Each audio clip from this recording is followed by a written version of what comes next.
This is the Cutting Edge on IRFM coming to you live and direct from Ultra Rios. You understand?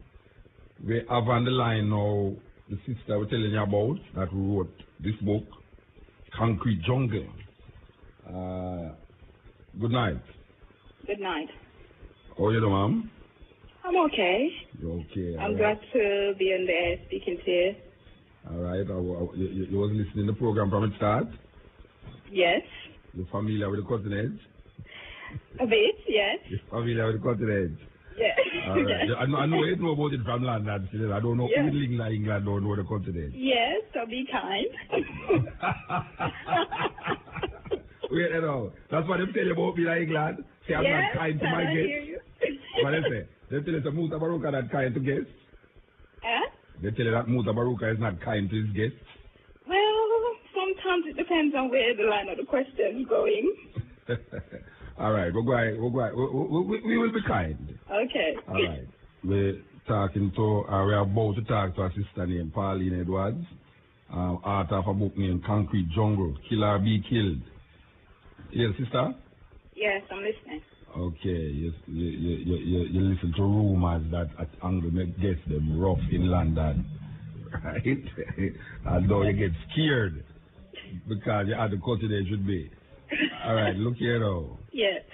What prompted you to write a book like this? Because this book is full of, just the front of it alone, kill or be killed. Sound like in your time living in Trenchtown, it was like you either have to kill somebody or you get killed. Yeah.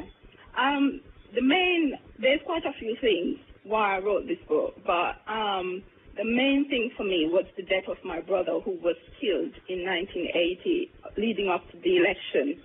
And the thing about it, he was 17 years old. He didn't know the person killed him. The person just came out of a yard, fired a shot, hit him in the head, and that was it. You see, so that was the atmosphere of living in Trenchtown. You know, you could just be walking down the street and someone kill you. And, you know, when the political party started going, well, I remember for me, as a young person growing up, I started to recognize that something wasn't right in my community in because I left and I go to St. Mary in 1972, and at that time, 72, 73, and at that time, we were walking to and fro from jungle to Rima. And then I spent 2 years, and when I came back, the border closed. Oh, you couldn't walk, right? You couldn't walk again. And then my father lived in jungle, and my mother lived in Rima. And I was living with my father. I returned back to Kingston. I was in Roston, but then we moved to jungle. And you know, where we were living even before I moved and go to the country. And then the way they were killing each other, that's the reason why I said kill or be killed, because it's like they were hunting each other. Yes. All right, so I'm going to ask you a question now. From 1980 until now, which is like the year 2002, how long it took you to, conceive and put together your thoughts to really actually manifest it on paper? Okay. To tell you, my brother dead.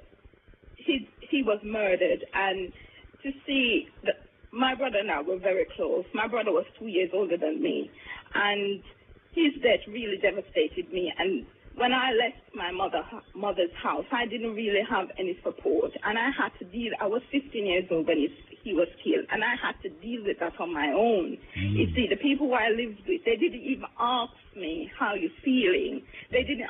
I said to them, my brother dead, and they didn't even respond to me. So I was like on my own dealing with this, and I was angry. I was trying to find a way. How can I express my anger? And it was not until about, say, 1994, sometimes I started thinking maybe I need to put what's going on in my head on paper. And it's taken me really 6 years to really complete the book. 6 years? Yeah. All right. The book talks a lot about the political situation in that part of the country. And we know that even up to this day, little has changed really in terms of the politics, especially, between the two major political parties, PNP and the GLP. Yeah. In the book, you mention a lot about the PNP and the GLP. In that time, right, what was your spin on? What was my what? Spin. What is your impression about the two political parties? You had a preference, or you feel that like it was because of a specific political idea why your brother was killed? Okay, I will answer.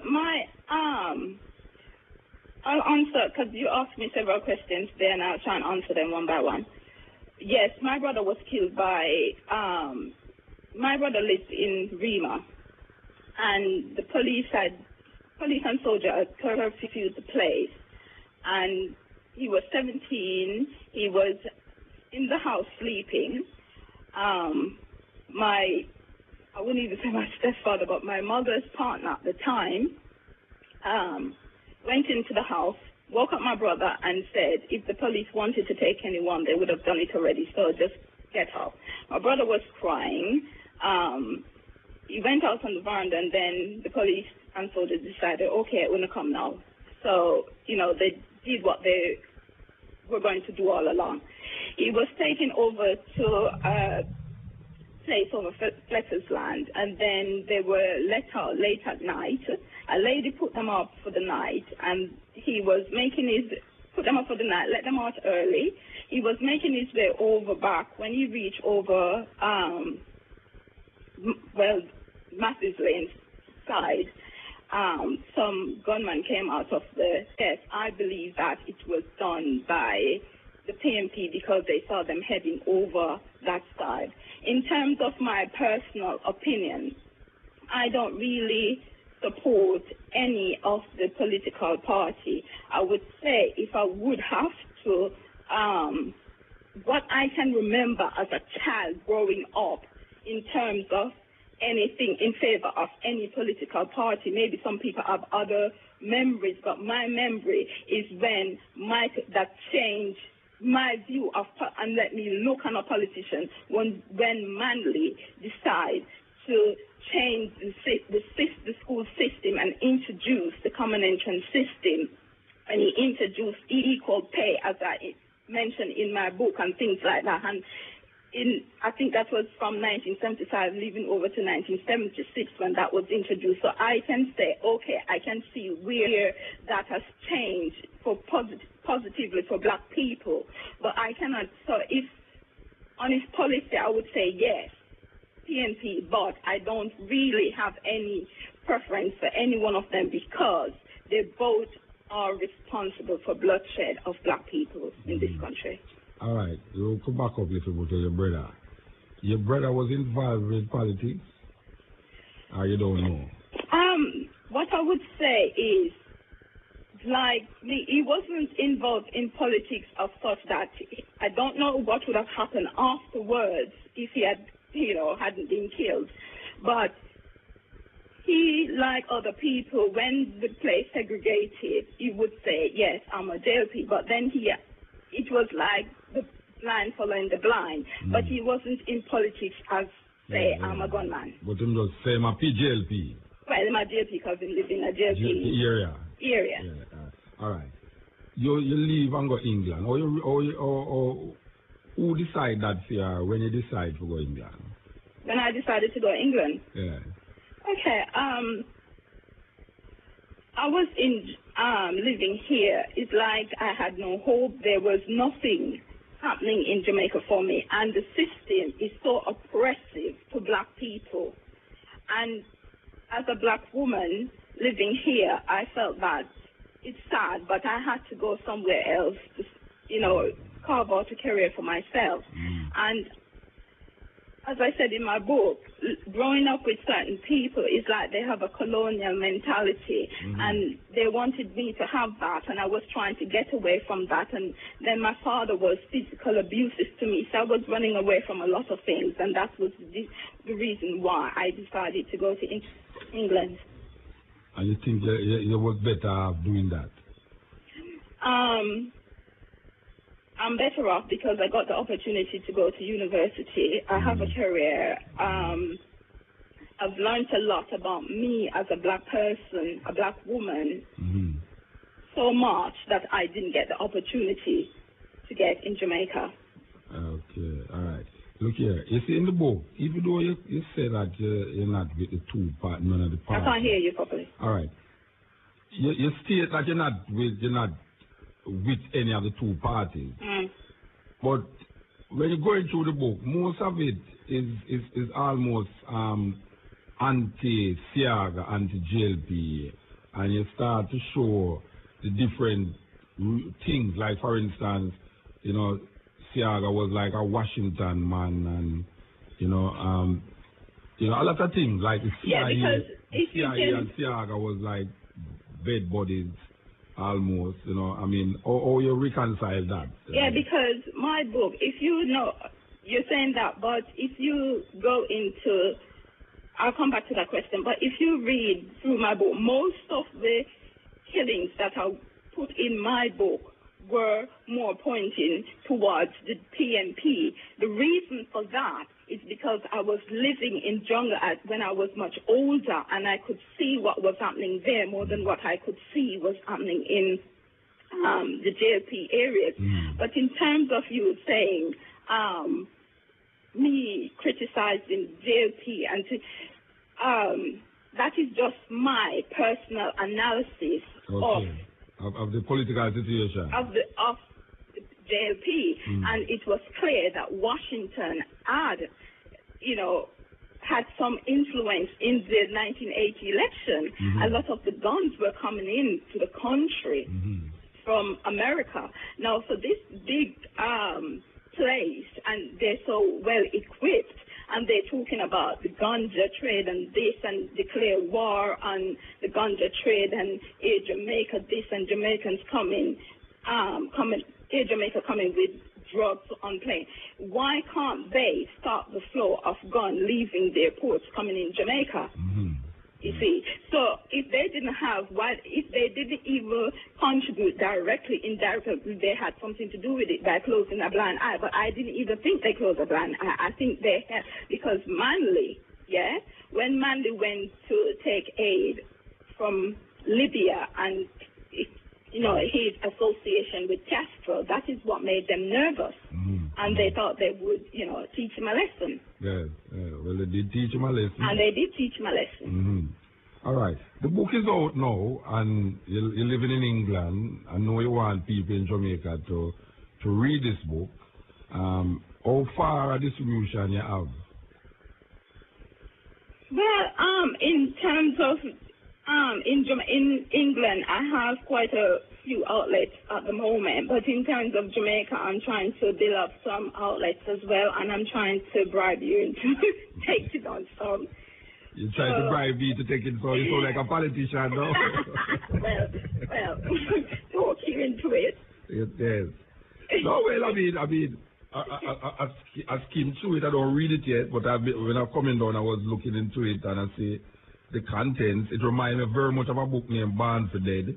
Yeah. You know that book? Yeah, I read it. Yeah. Born for Dead was a very intriguing and exciting book, and this lends itself to. I can assure you that it's even more intriguing than Born for Dead. Why is that?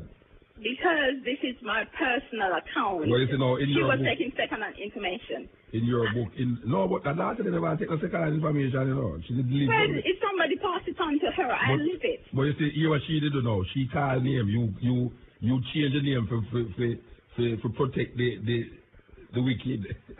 Not only to protect the wicked. You see, when I was writing the book, a lot of the things people from the area told me, because some of them will say, people, you have to understand, P is politician influences for this, and we want you to tell the story. But at the end of the day, I live it. Yes. She didn't live it. So she can't write my story. Yes. Yeah, that is true. And she was a white woman, and no disrespect, but when white people try to tell her a story, they tell it how they take it and not exactly how we are feeling. And how we it's good to hear it from the artist's mouth, really. It's always good to hear what nobody can write our story. Only we can write our own story. Yeah. And this is what this book is about. Addressing the thing of, because we allow white people to tell our story, and I'm not saying, and it's because they see that we're not doing it, so we have to do it ourselves. Yeah. And one of the reasons why I do it, I want to give the children in Trenchtown hope. Because I've been through hell. And at one stage, I didn't think I would make it, but here I am now to tell the tales, and I want them to see if I can make it, so can they. Yeah. How long the book is out now? How long the book is out? It's out about, 2 weeks? Oh, 2 weeks? Yeah. What? So, wait a second, we get one of the first copies? Yes, you get the first edition, first copy. Wow. You see, when I went on a radio station in England, Galaxy, they read the first 3 chapters because I sent it to them before the book came out, and they said, Muta has to get this. It's them till it's a treat the guests. They said, just be on your P's and Q's. No, it's a serious thing, but you mentioned Green Bay killing. That was one of the serious aspects political killings where I know about in Jamaica. That was the original massacre. When them lower the youth them out there and shoot them, and this was done, just like that. And nobody has ever really been brought to justice. And that is why I highlighted it. And you did have an old-time politician named Dudley Thompson who would say, no angels was in Green Bay. I put that in the book as well. You mentioned it in the book. No angels was in Green Bay, and I know a whole heap of brethren out of that incident. I know man out there where you get shot. Of course. And the man said no angels was there. I wonder if them was angel, No, but the thing is, what I want to ask the politicians, is it right to arm these men, give them guns, and then turn around and kill them, and then say they weren't angels? Yeah, we see them in a dilemma now, because the youth them arm themselves now, because you have drugs man now. We're bigger than the politician now. We're armed the youth them. Them can't take back the gun them from the youth them now. No. So them have to kill them off. Yeah. So them send the police for the youth them now and kill them off, not recognizing that this is just a spin-off from those old political Green Bay, Gold Street and all these massacres that take place in Jamaica, Yeah. But we give thanks to that our sister do this, it looks nice, presentable, you have the Jamaica National Pledge on the back of the book. Yes, because I want a lot of people to revisit it, because what's happening in Jamaica now is so anti the pledge. You know what I mean? Yeah. You plan to come back to Jamaica? Yes, I do. I'm not hiding. To come spend holiday in a big hotel. I talk about come back, come live. You been to live? Yeah, we're not talking about where you're there now, in a big hotel, pack up. We're talking about come live. I'll have to think about that. Why you have to think about it? Life I was thinking, I see my... Too much rain. Too much rain. Not only rain, but you see, I think my life is a journey, and I probably pass through Jamaica, and I'm heading on elsewhere. So where you plan? Probably end up in Africa, I don't know. End up? Yeah. Yeah. Well, it's a nice place to go, but I don't know if I want to end up there. well, I'm still thinking start about up there to the end up there, but but you seem to have your head together, though. Well, you have to in this time. You have to. So, how long ago you come to Jamaica? Tell me. When the last time you come to Jamaica? I come almost every year, but I didn't come last year. But I come, almost every year. Then you never have a book, you ever come check me? I know that you have a book, you come check me. But I always admire you, Muta. Always. Wanted to meet you, but I said, because I don't have any status, I have to wait until I get some status, then I meet this man. I'm here, non-status people me know. Really? Yeah, everybody me know that on status. The people who have status don't like me, though. Well, you have so much, status. I said, well, I can't meet this noble one unless I have some status. So no, you have status to come meet me? Yes. But that's serious thing, I know. But the book is, I don't know, the killer be killed. You ever kill anybody yet? Me? Yeah. know, but that doesn't mean I don't have the potential. No, well, everybody has the potential to kill. But no, I've never killed anyone. The kill or be killed. It kind of, I don't know, kill or be killed. What that mean to you? Kill or be killed is like if you don't kill someone, then you could be killed.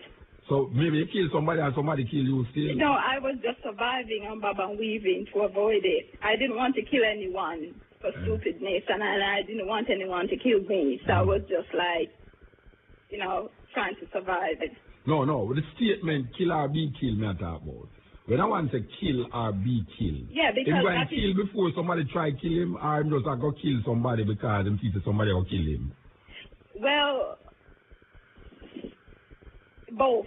Because some of them hunting people to kill them just for the sake of it, and some of them just protecting themselves. So it's both. So when you say concrete jungle, kill or be killed, it kind of gives the impression that if you live in concrete jungle, you must prepare to kill somebody. When I said concrete jungle, I meant the entire trench on it. Yeah, man, I know what you mean. Yeah. What does that say? Well, like if you say concrete jungle, kill or be killed. Yeah, but that's how it was, because even living in one side of the political party, I give example in jungle, all it would take is for one area leader to get a big contract. Yeah. And then, want to share the money and kill him friend. Not cheers on there. Not cheers. It still happen. People still get big contract and the other one will get the contract and kill somebody. But it's just a terminology to say kill or be killed. I mean, I understand it, but I'll try to figure it out because I wonder if a man live in an area, his mind must be continuously prepared to kill somebody. It's like in mind said to boy right now. Yeah, and can kill somebody, It's not everybody. Don't get me wrong. But because it was so widespread, it affects even those people who weren't thinking like that. Like that, yeah. But it's still happening, It's still happening. It's still happening. It's still happening. As a matter of fact, now, I want to tell you, it gets worse now. Because more people are killed now. More people are dead now per year by murder in Jamaica. And we're not talking about just concrete jungle, no, and them places. We're talking about Jamaica in general. Jamaica is like concrete jungle now. It's spread out. All right, just a minute. We'll soon come back to you. Talking to Pauline Edwards, that book named Concrete Jungle, Kill or Be Killed. This is the Cutting Edge and RFM. Yeah. We're getting some call here, see, but obviously, the brethren don't understand where I'm going. He was saying, a brethren was saying to me, how can you live in foreign and write a book? I was telling him, it's not that you live in foreign and write the book, it's that you have experienced something and then you write it down and then you go to foreign. Right? Him think, say, you're a foreigner writing a book about concrete jungle and Rima. No, I lived it. Yeah, no, that's what I was telling him. Say, it's not a foreigner. I guess because I hear your accent, him feel, say, you're speaking patois. You're speaking of patois? No, sir. you have patois, Okay. You understand? You're talking patois, Anyway. Yeah, but, a whole heap of people, you see, politics is one of the touchy things them in Jamaica, And they touch politics. It's a serious thing, and if you write it down in a book, it's even more serious. Yeah. You understand? So you have to know, say, you really go tread and really is plyboard you walk on. Yeah, I know. But you see, I'm not going to be muzzled. Yes. Or the reaction in England. What's the reaction to people? Oh, you said the book does come out 2 weeks, so. The reaction is good. The black community is receiving it well, and because, especially the Jamaicans, because they're there and you have a lot of elderly people now who reach retirement age and want to come home and want to see change, they're afraid because of the violence. Yeah, and the high cost of living, of course. But it's mainly the violence, and they want to come home, so they just see my book as something, Stick up in there. I don't like when people come from England and talk, say, things expensive. There's nowhere in the world I know that's expensive as England. Really? England is the most expensive country I have ever been to. And everybody will come from England and come talk about Jamaica expensive. On the pound big. And the pound is big. And you know, £1 is $70. Our money, $70. Yes. So why everyone want to come and talk about things expensive at Jamaica? Things more expensive at England, eh? When we change £100 pounds, it disappears so quick. Nah, man, you get no feet. No, sir. At 700 our money, you get for 100 of your money. It lies. Eh? It lies. The 700 lies. No, listen to me, man. Listen to me, man. Muta. America, when I put what you call first world countries in a bag, because this is a third world country, so-called. England is supposed to be a first world country. Of all the countries that is deemed first world that I know, England is the most expensive country that I know, and I have been everywhere in Europe spending money. Maybe it's where you go to stay. You have to no, be yourself, man. Brixton. I have been everywhere. I've been to Birmingham, I've been to Essex, I've been to Brixton, I've been to South London, East London, West London, North London. I've been everywhere in London and England. London and England. I've been everywhere in London. And I tell you, say, things expensive at England when you realize that the pound bigger than even the yen, the pound bigger than the Dutch mark, the pound bigger than the gulden. And where you say, Mama? Don't stop that them things that people hear, yeah, man. Me trade out some money. And you feel they get enough too.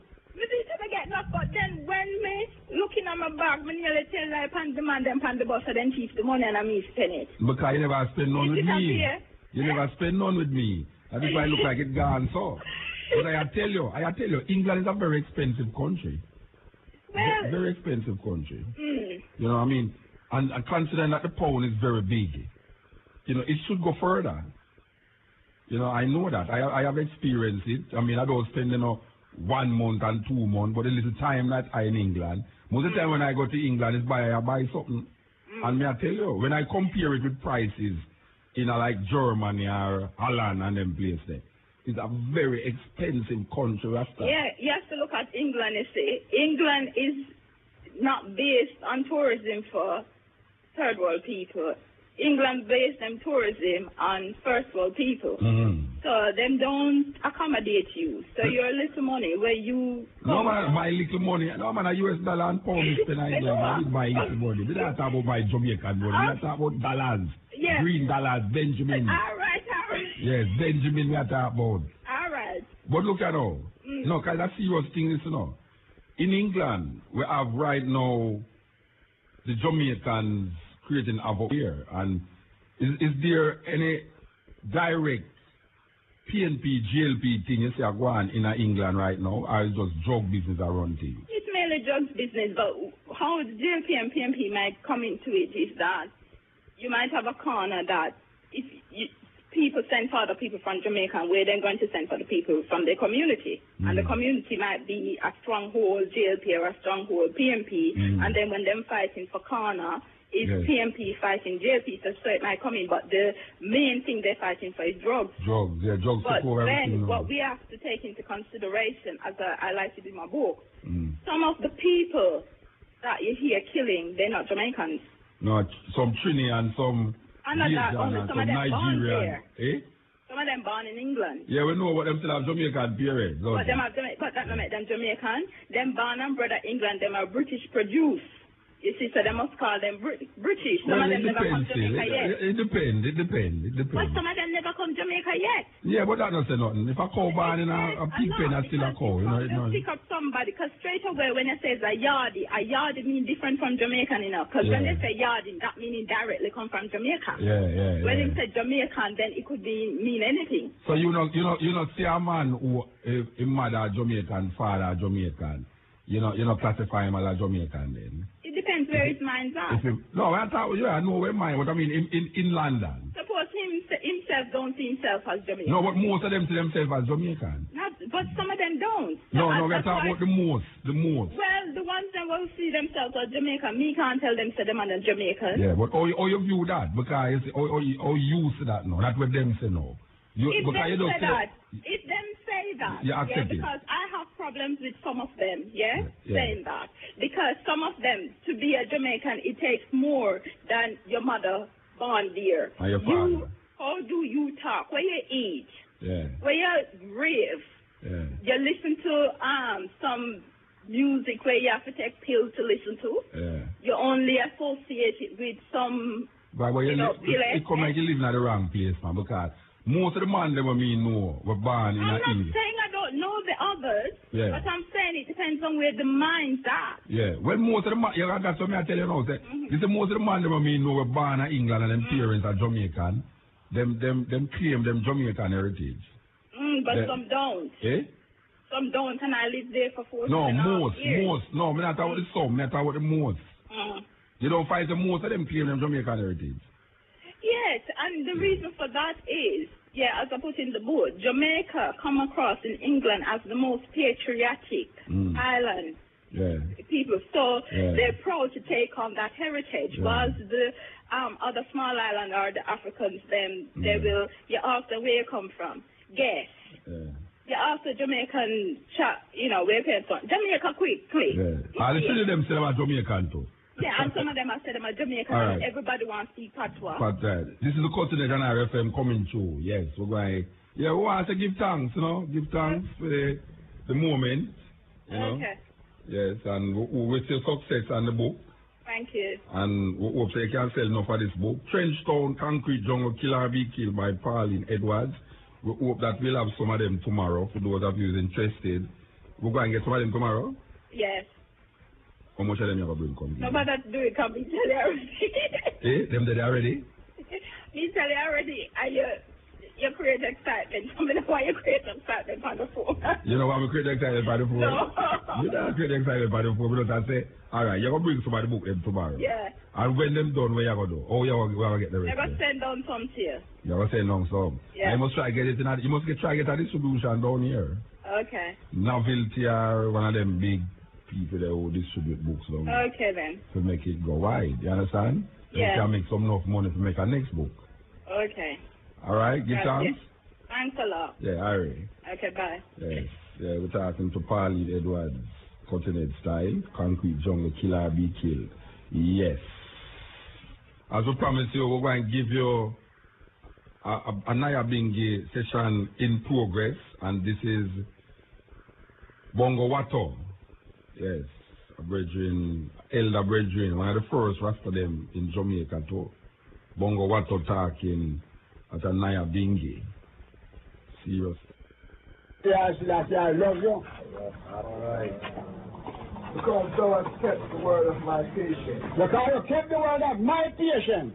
I will also keep thee from the hour of temptation. I will keep thee from the hour of temptation. You shall come upon all the world. You shall come upon all the world. Try them that dwell upon and dwell upon the earth in this set time. The ending of the years. The ending of the years. The third world Harry is moving upon creation now to test all nations, all mankind, to find out what you are and who you are. Aye. And to prove to the nation who are these. And the idea said these are they that coming with a great tribulation. Because they are testing and find I worthy to give praise and thanks unto the Most High. Aye. Behold, I come quickly. Yes. Yeah, I said, hold fast which thou hast, that no man take thy crown. Hold fast, man, and you let no man take your crown from you. No make no man tell you, say, come off your box. Because that is the part that the creation stands and despite today. Church and state democracy and all the demagogue of Satan despise the head of the man. For that cause, that's why they lead up accusation against him and hated him for his head. Because he has come at the head of the nation. Aye. So I know that for your head, your dreadlock, your mother and father first being your first enemy. Furthermore, tell you that why, but you have done some of it, you can't see now. because of what? Them hate because they were taught to hate the Almighty because of his head. Them scorn the head. They make the head be ashamed to them. That they say if you're ashamed to one eye, I will shame to one likewise. If you despise I will despise you. So I have seen that many ones rise up, many nations, many people. And the first thing I just say, but you might have done something for you. That is to say, what the Almighty created, you call it dirty. Just as the Father created him herb, and you call it dangerous drugs and poison. You call it criminal. See, you call the Almighty criminal of what in place on creation. You turn up on the head, you call the Almighty dirty. Yes, but out of the dust, I arise to confound the wise and prudent and to bring down the iron noble. Aye. Him that overcometh will I make a pillar in the temple of my Father. So you see the promise of the Father given unto I? He that overcometh, man, I will make you a pillar in the temple of the living eye. Aye. And he shall go no more out. And I shall go no more out in Babylon again. And I will write upon him the name of my Jah. And I will write upon him the name of the Most High. And the name of the city of my Jah. And the name of the city of the Most High. Which cometh down out of heaven Which from my Jah. Which cometh down out of heaven from the Most High. And I will write upon him my new name. And I will write upon him my new name. Alright. So, brethren, we have to take into deep consideration for the high right upon our head. Right upon our the new name. King Rastafari. You are right upon our. For if you don't have on this, the man not call you right, man. You are right upon your new name. And for my name's sake, the world shall hate you. They shall do no manner of evil. They shall persecute you. They shall cast you in prison. They shall kill some of you for my name's sake. And I never seen nothing like that take place with church and state, not democracy, neither than society. But I see these things take place with I and I, who called by I Majesty name Early High, so that King Rastafari. Once you rise and put on this covenant, then the world has hated you from my name's sake. Aye.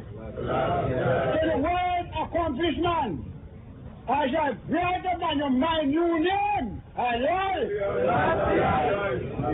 King Rastafari.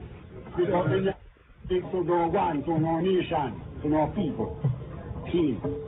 And R.E.F.M.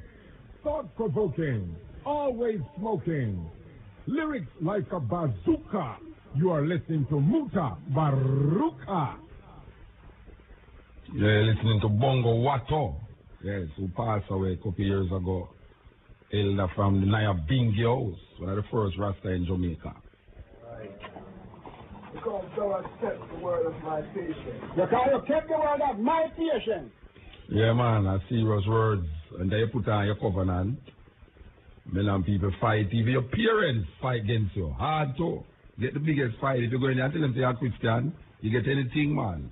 Or tell them you're a Rasta. You come out of the house immediately. Oh, that is the way of the system against Rastafari in this time.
man, this is the cutting edge. I hope you're still there with me, Nyahbinghi. Hardcore Nyahbinghi, that, Yes. Yeah, man. I hear that from no other radio station. You understand? Hardcore Nyahbinghi.